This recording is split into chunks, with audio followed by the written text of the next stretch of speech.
hadal ilahi.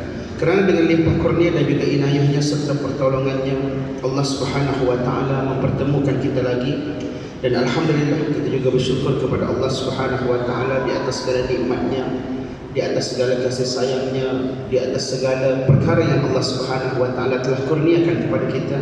Dan mudah-mudahan dengan kesyukuran itu menambahkan lagi nikmat tersebut dan menjadikan kita hamba yang sentiasa berusaha untuk meraih keredaan dari sisi Tuhan kita, insya-Allah, mudah-mudahan. Jadi tuan-tuan dan puan-puan yang dirahmati Allah, insya-Allah pada malam ini kita akan menyambung lagi perbincangan kita mengenai isu akidah dan juga pemikiran Islam, yang mana kita masih lagi membicarakan bab yang berkaitan dengan Syiah, yakni salah satu mazhab yang wujud dalam sejarah Islam. Jadi insya-Allah pada malam ini kita akan melihat perbezaan di antara akidah ahli sunnah wal jamaah, yakni perbedaan di antara akidah sunni dan juga akidah syiah, dan kita akan perincikan satu persatu berasaskan rukun iman yang dipegang oleh ahli sunnah wal jamaah dan juga rukun iman yang diimani oleh kelompok-kelompok yang dinamakan sebagai kelompok syiah. Jadi bila kita sebut tentang rukun iman bagi ahli sunnah wal jamaah, maka seorang muslim itu diwajibkan untuk mempercayai 6 rukun iman yang terdiri daripada iman kepada Allah, iman kepada malaikat, iman kepada kitab, iman kepada para rasul, iman kepada hari kiamat, dan juga beriman kepada qada dan juga qada. Itu kita sedia maklum, seperti mana yang disebutkan dalam satu hadis yang disebut oleh baginda Nabi sallallahu alaihi wasallam ketika ditanya oleh Sayyidina Jibril mengenai iman. Nabi sallallahu alaihi wasallam menjawab, antu'mina billahi wa malaikatihi wa kutubihi wa rusulihi wal yaumil akhir wa tu'minu bil qadari khairihi wa syarrihi. Bahawa hendaklah engkau itu beriman kepada Allah, kepada malaikat, kepada kitab-kitabnya, kepada para rasul dan juga hari akhirat, dan engkau beriman kepada qadar, yakni takdir, sama ada baik dan juga buruk. Itu asas kepada pegangan dan juga akidah yang diimani oleh kelompok ahli sunnah wal jamaah. Adapun pembahagian antara rukun imam syiah imamiyah itu begitu berbeza dengan rukun imam sunni. Dia berbeza, namun pembahagiannya hampir sama dengan konsep tauhid yang dikemukakan oleh kelompok Mu'tazilah. Syiah imamiyah dia membahagikan rukun iman itu kepada 5 perkara. Kalau kita enam berdasarkan kepada apa yang baginda Nabi sallallahu alaihi wasallam sebutkan melalui hadis Sayyidina Jibril yang dibacakan tadi. Adapun Syiah yang membahagikan rukun iman itu kepada 5. Kepada 5 sahaja. Yaitu yang pertama at-tauhid, yakni iman kepada Allah. Yang kedua al-adlu, iman kepada keadilan Allah Subhanahu wa taala. Yang ketiga an-nubuwah, yakni iman kepada kenabian. Yang keempat al-ma'ad, yakni iman kepada hari kiamat ataupun hari kebangkitan. Manakala yang kelima al-imamah, yakni iman kepada imam-imam dan juga pemimpin-pemimpin yang mereka sepakati sebagai pemimpin yang dilantik selepas daripada kewafatan Rasulullah sallallahu alaihi wasallam. Bahkan dalam riwayat Syiah seperti berikut, ianya sangat berbeza sekiranya dibandingkan dengan rukun imam sunni. Seperti mana yang disebut daripada Ujlan bin Saleh, yang mana beliau berkata, aku meminta penjelasan daripada Abu Abdillah tentang batas-batas iman. Dia menggunakan hujah ini ataupun menggunakan riwayat ini sebagai hujah untuk membahagikan rukun iman bagi mereka. Lalu Abi Abdillah menjawab, iman itu ialah bersaksi bahawa tiada Tuhan yang berhak disembah selain Allah, dan bahawa Muhammad itu adalah utusan Allah, dan berikrar, yakni mengakui segala yang datangnya daripada Allah, mendirikan solat, menunaikan zakat, berpuasa di bulan Ramadan, melaksanakan haji, percaya kepada wilayah, yakni percaya kepada wilayah, yakni kekuasaan para imam, dan juga memerangi musuh-musuh serta berhimpun bersama dengan orang-orang yang benar. Jadi berdasarkan kepada riwayat ini, yang dipegang oleh Syiah dan juga dijadikan hujah oleh Syiah, maka Syiah imamiyah menggabungkan antara rukun iman dan juga rukun Islam. Namun tidak disebut di dalamnya tentang keimanan kepada para malaikat, kepada kitab-kitab, kepada para rasul, kepada hari kiamat, dan juga qada dan juga qadar. Berbeza dengan riwayat yang dikemukakan oleh ahli sunnah wal jamaah yang jelas menunjukkan bahawasanya bila disebut Islam itu ada 5 perkara, bila disebut iman itu ada 6 perkara. Sedangkan mereka mencampur adukkan antara rukun iman dan juga rukun Islam dalam satu riwayat. Seorang ulama terkenal Syiah Imamiyah yang bernama Syekh Zainuddin Ali ibnu Muhammad Al-Jabri Al-Amili, ini ulama Syiah, tuan-tuan dan puan-puan yang dirahmati Allah, menegaskan bahawa rukun iman itu bergantung kepada 5 perkara. Pertama, ma'rifatullah, mengenali Allah. Yang kedua, mengakui keadilan Allah. Yang ketiga, mengakui kenabian Nabi Muhammad sallallahu alaihi wasallam. Yang keempat, mengakui iman 12. Dan yang kelima, percaya kepada kebangkitan jasmani pada hari akhirat. Maka itu yang dikatakan iman seperti mana yang diimani oleh penganut-penganut dan juga pengikut-pengikut ajaran Syiah. Jadi berdasarkan kepada perkara ini timbul pertanyaan, apakah mereka percaya kepada para malaikat? Apakah mereka percaya kepada kitab-kitab? Dan apakah mereka percaya kepada qada dan juga qadar? Timbul persoalan sebab tak ada dalam 5 rukun iman asas yang disebutkan oleh Syiah tentang perkara tersebut. Pada hakikatnya mereka percaya kepada para malaikat, kitab-kitab dan juga qada dan juga qadar. Namun tidak dinyatakan secara bertulis dalam rukun iman mereka, seperti mana rukun iman sunni ataupun rukun iman ahli sunnah wal jamaah yang jelas dinyatakan dalam hadis, seperti mana dialog yang berlaku di antara malaikat Jibril dan juga Nabi sallallahu alaihi wasallam berdasarkan kepada hadis yang diriwayatkan oleh Sayyidina Umar Al-Khattab radhiyallahu taala anhu. Oleh itu, selepas meneliti persoalan ini dalam kitab-kitab Syiah, maka dapat dilihat dalil yang diajukan oleh Syiah dalam perbincangan keimanan kepada malaikat, perbincangan kepada kitab serta qada dan juga qadar adalah dalil Al-Quran. Seperti mana firman Allah, amana ar-rasulu bima unzila ilaihi min rabbih wal mu'minun kullun amana billahi wa malaikatihi wa kutubihi wa rusulihi la nufarriqu baina ahadin min rusulihi wa qalu sami'na wa ata'na ghufranaka rabbana wa ilaikal masir. Maka mereka ambil umum ayat tersebut untuk menyatakan bahawasanya mereka juga percaya kepada perkara-perkara yang sebegitu, yang melibatkan qada qadar, yang melibatkan para malaikat dan juga melibatkan kitab-kitab yang diturunkan oleh Allah. Sesetengah ulama Syiah, seorang ulama Syiah bernama Imam Ja'far As-Subhani menegaskan bahawa keimanan kepada qada dan juga qadar adalah wajib dipercayai dengan yakin dan tidak boleh diingkari. Cuma mereka tak masukkan sebagai asas dalam rukun iman mereka. Para ulama Syiah Imamiyah juga membincangkan rukun iman mereka dalam pelbagai kitab. Antaranya ada yang memasukkan bab beriman kepada qada dan juga qadar itu dalam bab al-adl, yakni beriman kepada keadilan Tuhan. Begitu juga iman kepada para malaikat.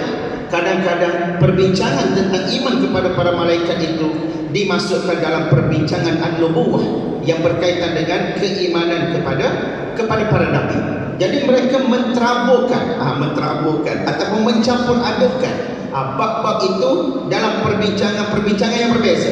Sedangkan kalau kita ahli sunnah wal jamaah, kita mempunyai perbincangan yang tersusun rapi tentang satu bab dan juga satu rukun demi satu rukun ketika mana kita membincangkan soal yang berkaitan dengan keimanan. Adapun mereka masuk dalam bab tu, mereka masuk dalam bab ni, dicampur aduk antara satu bab dengan satu bab yang lain. Kemudian iman kepada Allah, sifat-sifatnya dan juga para rasulnya. Golongan sunni, yakni kita ahli sunnah wal jamaah, menyatakan iman pada hakikatnya adalah membenarkan dengan hati, mengucapkan dengan lisan, kemudian melaksanakan dengan anggota badan, yakni dalam bentuk amalan. Itu iman di sisi ahli sunnah wal jamaah. Dengan demikian, iman kepada Allah bermaksud meyakini dengan sepenuh hati bahawa Allah Subhanahu wa taala itu ada dan Allah Subhanahu wa taala itu Maha Esa. Itu seperti mana yang kita imani. Keyakinan itu diucapkan melalui kalimah asyhadu an la ilaha illallah, yang kita selalu sebutkan, aku bersaksi bahawa tiada Tuhan selain daripada Allah, sebagai tanda kewujudan keyakinan kita terhadap tersebut. Dan ucapan itu, setelah kita yakin dalam hati dan kita ucapkan dengan lisan kita, ucapan itu perlu diikuti dengan perbuatan, yakni menjalankan perintah Allah dan menjauhi segala larangan-larangannya. Maka itu merupakan aspek yang membawa kepada keimanan yang sempurna. Rukun iman yang pertama adalah iman kepada Allah, dan itu adalah dasar ajaran Islam. Seseorang tidak dikatakan beriman kepada Allah sehingga dia mengimani bahawa tidak ada yang mencipta, menguasai dan mengatur perjalanan alam semesta ini kecuali Allah Subhanahu wa taala. Kalau andai kata dia mempercayai ada sesuatu yang lain yang boleh memberi mudarat dan juga boleh memberi manfaat, maka dia akan jadi kelompok yang dinamakan sebagai kelompok yang syirik, seperti mana yang berlaku kepada golongan musyrikin Mekah. Mereka percaya Allah Subhanahu wa taala ada.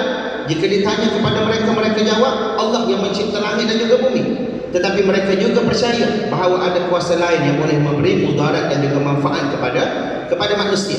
Maka di situ timbul konflik mengenai konsep tauhid yang dipegang oleh kelompok musyrikin pada ketika itu, kerana mereka mempercayai ada the supreme power, kuasa yang paling agung, dan dalam masa yang sama dia meyakini ada kuasa-kuasa yang lain di sekeliling kuasa yang agung itu, yakni berhala-berhala yang mereka sembah. Itu yang membezakan antara kita dan juga mereka, walaupun mereka mengakui bahawa Allah yang menciptakan dan juga mentadbir alam ini. Mereka tak ada keimanan kepada keesaan Allah Subhanahu wa taala. Maka pada ketika itu mereka tidak dinamakan sebagai kelompok yang beriman.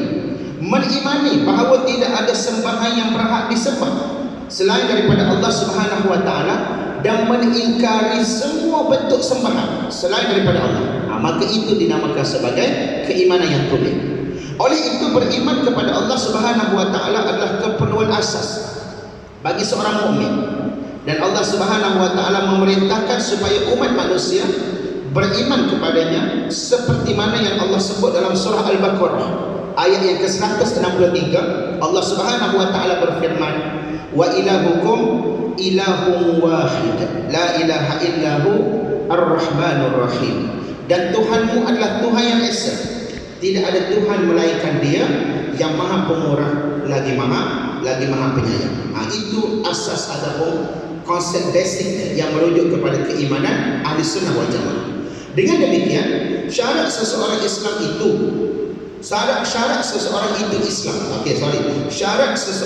Islam bagi ahli sunnah wal jamaah adalah dengan mengucapkan dua kalimat syahadat. Itu merupakan syarat bagi seseorang untuk dikenali sebagai seorang muslim. Lalu bagaimana pula dengan Syiah? Kita tengok Al-Kulaini, salah seorang ulama Syiah, merekodkan bahawa daripada Sama'ah, beliau berkata, aku bertanya kepada Abu Abdillah, ajarkan aku tentang Islam dan juga iman. Apakah kedua-duanya berbeza? Lalu Abu Abdullah berkata, sesungguhnya iman itu termasuk dalam kata-kata Islam, sedangkan Islam itu tidak termasuk dalam kata-kata iman. Itu yang disebut oleh ulama-ulama Syiah. Lalu aku berkata lagi, terangkan kepadaku lebih lanjut.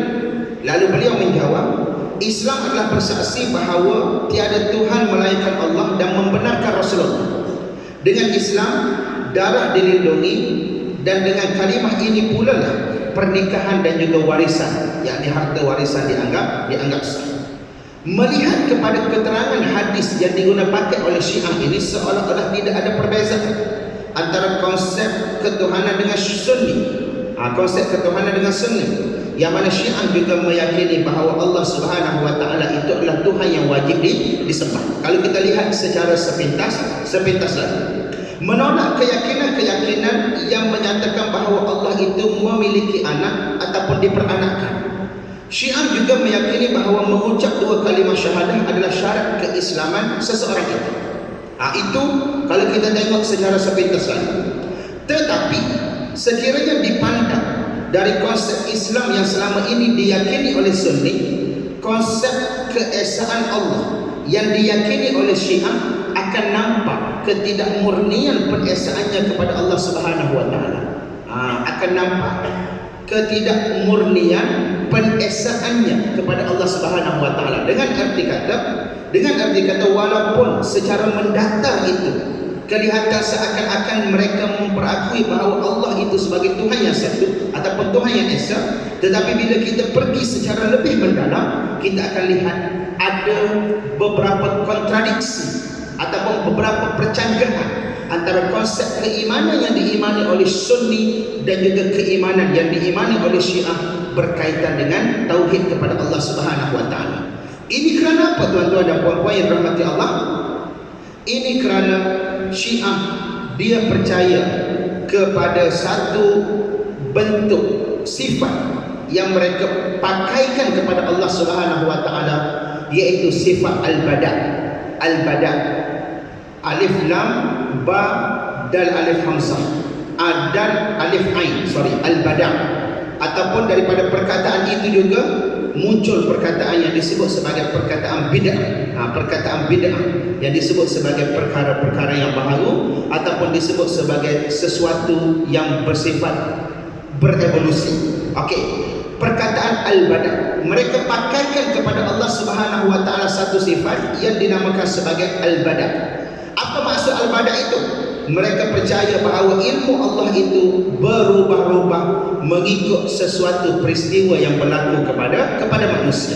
Sedangkan bagi kita Sunni, kita mempercayai bahawa Allah itu mengetahui segala sesuatu dan pengetahuan Allah Subhanahu wa taala itu telah ada sejak daripada azali lagi. Yang zahir, yang tersembunyi, sama ada yang ada hikmah ataupun yang tak ada hikmah, semuanya diketahui oleh Allah Subhanahu wa taala tanpa ada yang tersembunyi. Tapi bagi Syiah, mereka percaya bahawa ilmu Allah Subhanahu wa taala itu berubah-ubah berdasarkan kepada peristiwa yang berlaku kepada manusia. Dari segi bahasa, al-bada bermaksud lahir sesudah tersembunyi. Lahir sesudah tersembunyi.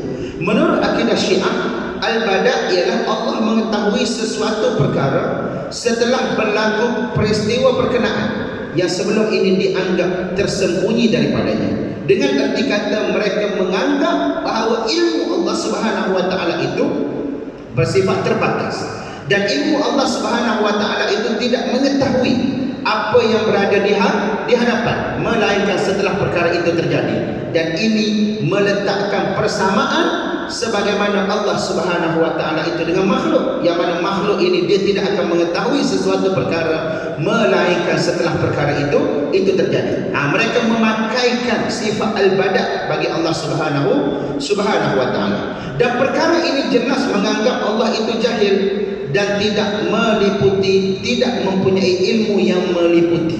Sedangkan Allah Subhanahu wa taala itu bersifat kullu syai'in alim. Kulli syai'in alim, segala sesuatu Allah Maha mengetahui. Dan Allah Subhanahu wa taala itu juga khabir, bersifat dengan sifat khabir. Wallahu khabirun alim. Khabir, mengetahui secara terperinci dan juga mengetahui secara mendalam terhadap sesuatu perkara. Ini amat jelas, seperti mana yang disebutkan oleh At-Tabatabai dalam kitabnya Al-Usul, dalam kitab Al-Usul min Al-Kafi oleh Al-Kulaini, juzuk yang pertama, halaman yang ke-146, yang mana disebut, dia kata al-bada ialah zahir perbuatan yang tersembunyi disebabkan ternyata tersembunyi ilmu itu kerana adanya masalah, kemudian diluaskan penggunaannya. Maka kami maksudkan dengan al-bada itu ialah lahirnya setiap perbuatan yang sebelum itu adalah yang tersembunyi. Adalah yang tersembunyi. Maknanya sebelum sesuatu terjadi, bagi mereka Allah Subhanahu wa taala tidak mengetahui mengenai perkara tersebut. Itu yang dipegang oleh Syiah. Dan sebab itu setiap kali mereka mengemukakan ramalan imam itu akan muncul, imam ini akan muncul, kalau anda kata tak terjadi seperti mana yang disebut oleh imam mereka kata itu adalah ilmu Allah yang tersembunyi. Untuk mereka mengangkat kedudukan imam itu lebih tinggi daripada kedudukan Nabi, dan juga nak menunjukkan, bukan untuk mengangkat kedudukan imam itu lebih tinggi, untuk mengangkat kedudukan imam itu sebagai imam yang mengetahui perkara yang gaib, sebagai imam yang mengetahui perkara yang gaib, dan dalam masa yang sama untuk memberitahu kepada pengikut-pengikut Syiah bahawa imam itu tidak pernah tersalah, yakni imam itu merupakan seorang yang maksum. Kalau kata ramalan imam mereka salah, imam mereka tak salah, yang salah Tuhan. Macam itulah tuan-tuan dan puan-puan yang rahmati Allah. Nak kata Tuhan tu salah, dia takut orang lari daripada dia, maka dia kata Tuhan mengetahui perkara setelah perkara itu terjadi. Sebelum terjadi, maka Tuhan tidak mengetahui. Sebab nak terus terang kata Tuhan salah, imam yang betul, Tuhan salah mentakdirkan sesuatu, maka orang akan lari daripada mereka. Maka mereka pusing konsep itu dengan apa yang dinamakan sebagai al-bada'. Dia pusing konsep itu. Dan Syiah ni tuan-tuan dan puan-puan yang dirahmati Allah, seperti mana yang kita sedia maklum, memang mereka ni pakar dalam bab melancarkan propaganda dan sebagainya. Kerana kelahiran mereka pun seperti mana yang telah kita bahaskan pada pertemuan yang terdahulu, kelahiran mereka pun berpunca daripada pergolakan politik yang berlaku pada zaman Sayyidina Ali dan juga Muawiyah bin Abi Sufyan. Jadi dia pandai memutarbelikkan perkataan-perkataan dan juga memasukkan istilah-istilah ataupun memberi makna kepada istilah-istilah supaya sesuai dengan kefahaman mereka. Lalu pengikut-pengikut yang berada di belakang, macam tu imam kita tak salah, imam kita tak salah, tapi ilmu Allah yang berubah. Dia pusing konsep tu, sehingga akhirnya imam mereka itu sentiasa dianggap maksum sepanjang masa dan juga sepanjang zaman. Imam-imam dia ada buat ramalan-ramalan, tapi bila ramalan tetap menepati, maka dia guna konsep al-bada' ini untuk menyatakan bahawa imam mereka itu adalah tidak bersalah. Okey. Bada' ialah membatalkan keputusan yang diputuskan sebelumnya kerana adanya pemikiran baharu. Sehingga Syiah meyakini bahawa ilmu Allah itu akan berubah dan dia akan menyesuaikan dengan fenomena yang terjadi di atas muka bumi. Akidah bada' ini ataupun al-bada'u ini adalah sebahagian daripada konsep tauhid Syiah Imamiyah. Tujuannya adalah untuk memberi jalan keluar ataupun menutupi pernyataan-pernyataan para imam Syiah yang mereka anggap sebagai maksum, yang kadang-kala tidak sesuai dengan realiti dan juga kenyataan yang berlaku. Seperti mana yang kita sebutkan tadi. Seperti yang diyakini oleh Syiah, seperti yang diyakini oleh kelompok-kelompok Syiah, ilmu imam mereka itu tidak terbatas. Ilmu imam mereka itu tinggi. Mereka letakkan imam mereka itu sehingga mereka mencari takwil atas apa sahaja kesalahan yang dilakukan oleh imam. Dan akhirnya mereka mengubah konsep bagi Tuhan dan meletakkan konsep al-bada' kepada Tuhan semata-mata untuk mempertahankan imam mereka. Mereka mengetahui perkara-perkara yang belum terjadi sebagaimana pengetahuan Allah Subhanahu wa taala. Itu yang diyakini oleh mereka. Tetapi ketika imam berkata dan perkataannya tidak sesuai dengan realiti yang berlaku ataupun keadaan yang sebenarnya, maka Syiah berdalih bahawa ternyata Allah memiliki pemikiran baharu yang berbeza dengan apa yang dikatakan oleh imam, sehingga kemaksuman imam mereka itu terjaga. Dan perkara ini boleh rujuk kepada satu buku yang ditulis oleh seorang pengarang yang bertajuk Agenda Politik Syiah. Tuan-tuan boleh cari buku tu, ada di Shopee rasanya ada, Agenda Politik Syiah. Jadi kadang-kadang Syiah menambahkan sebutan Imam Ali sebagai wali Allah Subhanahu wa taala dalam kalimah syahadah bersih mereka. Pada dataran yang pertama yang kita bincangkan tadi, mereka percaya syahadah, mereka percaya Tuhan itu satu, mereka tak percaya Tuhan ada anak dan sebagainya. Dataran yang pertama tu dah murni dah tuan-tuan dan puan-puan yang dirahmati Allah, dah cantik dah. Asyhadu an la ilaha illallah. Ya, mereka sebut asyhadu an la ilaha illallah.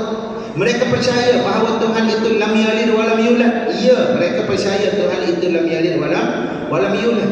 Mereka percaya ada takdir baik dan juga takdir buruk. Mereka percaya apa yang diturunkan oleh Allah. Tetapi bila kita pergi kepada dataran yang kedua ataupun perbincangan yang kedua, baru kita nampak ada percanggahan yang sangat besar antara mereka dan juga Sunni. Dan sebab tu kita dalam apa jua perkara yang kita nak buat apa-apa keputusan, tuan-tuan dan puan-puan yang dirahmati Allah, kita jangan lihat pada dataran yang pertama sahaja. kita kena tengok pada dataran yang kedua, dataran yang ketiga, dataran yang keempat, supaya akhirnya kita temui perbezaan-perbezaan di antara salah satu perkara sebelum kita nak buat apa jua keputusan. Dataran-dataran itu lapisan-lapisan lah. Saya guna perkataan dataran. Maknanya lapisan yang pertama, lapisan yang kedua, lapisan yang ketiga, lapisan yang keempat. Maknanya kalau tengok satu lapis sahaja, kita tak akan temui mana yang benar, mana yang salah, mana yang palsu, mana yang tidak palsu. Tapi kalau kita pergi kepada lapisan seterusnya, maka insya-Allah kita akan temui banyak perkara. Macam Syiah tadi lah. Pada peringkat yang pertama nampak seakan-akan murni, ada persamaan antara Syiah dan juga Sunni. Tak mungkin, mereka itu sesat, mereka juga mengucap, mereka juga beriman kepada Nabi. Itu pada dataran yang pertama. Tapi bila pergi kepada dataran yang kedua, baru kita boleh lihat, ada perbezaan yang besar rupanya di antara kita dan juga mereka. Di antara kita dan juga mereka, tuan-tuan dan puan-puan yang dirahmati Allah. Jadi kadang-kadang Syiah menambahkan sebutan Imam Ali itu sebagai wali Allah dalam kalimah syahadah bersih mereka. Dalam kalimah syahadah bersih mereka, yang mana kalimah itu berbunyi asyhadu an la ilaha illallah wa asyhadu anna muhammadar rasulullah. Dua itu betul. Kemudian tambah satu lagi, wa anna aliyan waliyullah. Aku bersaksi bahawa tiada Tuhan yang berhak disembah selain Allah, dan bahawa Muhammad itu adalah utusan Allah, dan Ali itu adalah wali Allah, dan itu adalah tambahan dalam syahadah mereka. Dalil yang mereka sebutkan itu, dalil yang mereka gunakan untuk memasukkan syahadah, perkataan Ali itu dalam kalimah syahadah, disebut dalam kitab mereka, yakni kitab amali, yang mana riwayat itu berbunyi an Abdillah alaihi salam, inna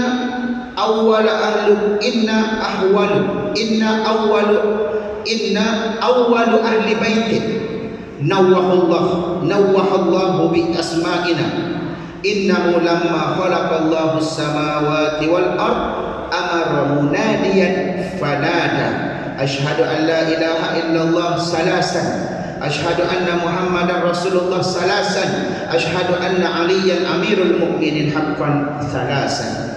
Daripada Abu Abdullah, beliau berkata, sesungguhnya kami adalah ahlul bait pertama yang disebutkan oleh Allah nama-nama kami. Sesungguhnya Allah mencipta langit dan bumi sambil menyeru malaikat dengan kalimah, aku bersaksi tiada Tuhan melainkan Allah, sebanyak 3 kali. Kemudian aku bersaksi Muhammad itu pesuruh Allah, sebanyak 3 kali. Dan aku bersaksi bahawa Ali adalah Amirul Mukminin, sebanyak 3 kali. Sedangkan penggunaan Amirul Mukminin itu, tuan-tuan dan puan-puan yang rahmati Allah, serius kita kata, penggunaan Amirul Mukminin itu bermula bila? Bermula pada zaman Sayyidina Umar Al-Khattab radhiyallahu taala anhu. Tapi punyalah mereka nak reka dan nak masukkan riwayat yang nak meninggikan kedudukan Ali melebihi segala-galanya. Mereka tambah bahawasanya ketika Allah ciptakan langit dan juga bumi itu, Allah dah sebut dah Ali itu adalah Amirul Mukminin yang sebenar-benarnya sebanyak 3 kali. Itu bagaimana Syiah memalsukan riwayat-riwayat dan memasukkan riwayat-riwayat yang palsu untuk mengelirukan pengikut-pengikutnya. Tapi ada orang ikut, biasa tuan-tuan dan puan-puan yang dirahmati Allah. Kerana kadang-kadang ada orang dia jadi Syiah kerana tradisi dan juga warisan. Lahir-lahir sebagai Syiah, lahir-lahir macam tu dah tuan-tuan dan puan-puan yang dirahmati Allah. Macam orang lahir-lahir sebagai agama lain, lahir sebagai agama Hindu, agama Buddha, agama Kristian, dan dia tak ada keyakinan yang lain melainkan keyakinan itu. Dan sebab itulah kita memohon kepada Allah Subhanahu wa taala supaya kita diberikan jalan yang lurus. Diberikan jalan yang lurus di sini bermaksud supaya kita berada di atas jalan Islam yang benar, dan dalam masa yang sama dengan kekuatan yang kita miliki untuk berada di atas jalan Islam yang benar itu, kita mampu untuk mempamerkan juga kepada orang lain tentang jalan Islam yang benar seperti mana yang dikehendaki oleh Allah Subhanahu wa taala. Jadi dia mewarisi secara turun-temurun akidah dan juga kepercayaan tersebut. Dan apabila ada orang cuba untuk membantah, Mereka menjawab, ada dalam kitab kami. Ada dalam kitab kami. Nenek moyang kami telah sekian lama membicarakan tentang perkara ini. Tiba-tiba kamu kata benda ini adalah salah.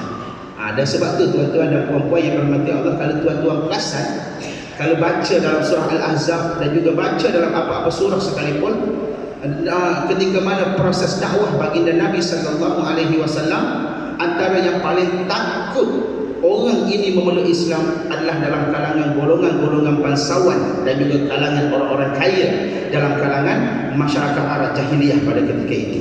Kenapa tuan-tuan yang dirahmati Allah? Kerana apabila orang mula memeluk Islam, maka orang akan tinggalkan agama nenek moyang, dan ada beberapa benda yang mereka tak dapat nak laksanakan, antaranya kutipan hasil terhadap perbuatan menyembah berhala dan sebagainya. Kan kita sedia maklum, nak sembah berhala, setiap berhala tu dia ada harga dia. Nak sembah berhala ni berapa dinar, berapa dirham. Nak sembah ni berapa dinar, berapa dirham. Jadi berapa dinar, berapa dirham. Seandainya orang bersama-sama dengan Nabi sallallahu alaihi wasallam percaya kepada Tuhan yang Esa, maka dinar dan juga dirham akan hilang. Al-fulus fid dunia, tak ada lah tuan-tuan dan puan-puan yang dirahmati Allah. Bila tak ada fulus fid dunia, maka kehidupan mereka akan susah. Dan dalam surah Al-Ahzab disebut, dalam ayat yang pertama, Allah Subhanahu wa taala sebut, ya ayyuhan nabiyyu taqillah wa la tuti'il kafirin wal munafiqin innallaha azizun innallaha alimun hakim. Itu ayat yang pertama surah Al-Ahzab.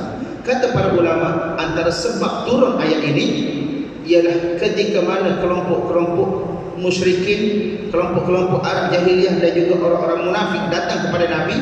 Antara yang mereka bagi tahu kepada Nabi adalah mereka kata kepada Nabi, jangan kamu dakwah orang-orang miskin. Jangan kamu dakwah orang-orang miskin, maka kami tak akan kacau kamu. Dan kalau kamu tidak dakwah kepada orang-orang miskin, maka kami akan bersama-sama dengan kamu. Kata kelompok-kelompok itu. Kenapa mereka tawarkan demikian? Sebab mereka tahu antara golongan yang boleh memberi kesan kepada perubahan sesebuah wilayah dan juga kesan kepada perubahan sesebuah negara ataupun sesebuah daerah adalah kelompok yang teramai, iaitu kelompok orang-orang yang susah.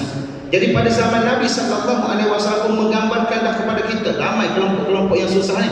Sebab tu disyariatkan zakat untuk membantu kelompok-kelompok yang susah. Disyariatkan sedekah, sama ada sedekah yang wajib dalam bentuk zakat ataupun sedekah yang sunat. Kenapa disyariatkan tu? Sebab untuk mengeluarkan manusia daripada kesukaran dan juga kesusahan. Dan dia merupakan kelompok yang mewakili kelompok yang teramai dalam sesebuah masyarakat. Kalau anda kata Nabi berjaya memikat kelompok-kelompok ini dengan ajaran Islam pada waktu itu, maka golongan-golongan T20 dalam kalangan orang-orang musyrikin Mekah ni ataupun dalam kalangan orang-orang munafik di Madinah ni, mereka akan kehilangan kedudukan dan juga kuasa mereka. Sebab tu mereka datang tawar kepada Nabi, kamu berhenti dakwah kepada orang miskin, maka kami akan bersama dengan kamu. Nabi pada waktu itu terdetik terdetik dalam pemikiran dan juga hati Nabi bahawasanya kalau anda kata mereka masuk, pasti pengikut-pengikut mereka juga akan bersama-sama dengan mereka. Sampai Nabi terdetik dan juga terfikir benda itu. Lalu akhirnya Allah turunkan ayat ini untuk menegur baginda Nabi sallallahu alaihi wasallam. Itu baru terdetik. Tak buat lagi tuan-tuan dan puan-puan yang dirahmati Allah, terdetik. Sebab tu Allah tutup dengan ayat itu, innallaha alimun hakim. Sesungguhnya Allah itu maha mengetahui lagi maha bijaksana. Tuan-tuan cari surah Al-Ahzab ayat yang pertama, cari sebab nuzul dia dan tengok kenapa Allah turunkan ayat suruh Nabi bertakwa. Adakah Nabi tak bertakwa? Nabi ini merupakan orang yang paling bertakwa dan paling takut kepada Allah Subhanahu wa taala. Tapi Allah tegur sebab ada beberapa perkara yang boleh dijadikan sebagai pedoman dan juga panduan kepada kita.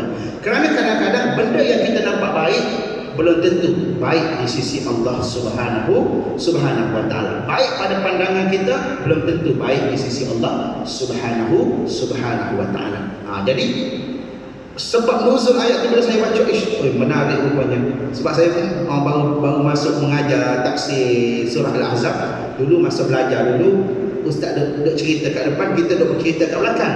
Jadi adalah benda-benda yang terlepas pandang kan. Bila kita mengajar balik ni tuan-tuan dan puan-puan yang dirahmati Allah, baru kita tahu rupanya ada sebab kenapa Allah Subhanahu wa taala namakan surah ini sebagai surah Al-Ahzab. Dan kenapa Allah Subhanahu wa taala mulakan dengan ayat yang berupa teguran kepada baginda Nabi sallallahu alaihi wasallam ataupun permintaan kepada baginda Nabi untuk bertakwa kepada Allah Subhanahu wa taala. Okey. Jadi mana dah kita tadi? Allahumma salli ala Muhammad. Okey, cerita tentang kepalsuan Syiah tadi. Bagaimana mereka berjaya memalsukan riwayat-riwayat tersebut sehingga ramai yang mengikuti mereka. Dan kadang-kadang mereka ikut sebab warisan, ya tuan-tuan dan puan-puan yang dirahmati Allah. Bukan sebab atas dasar hujah, bukan sebab atas dasar pegangan yang kukuh dan juga pegangan yang benar. Dah azan ni. Dah masuk waktu ni. Okey. Kita bagi laluan untuk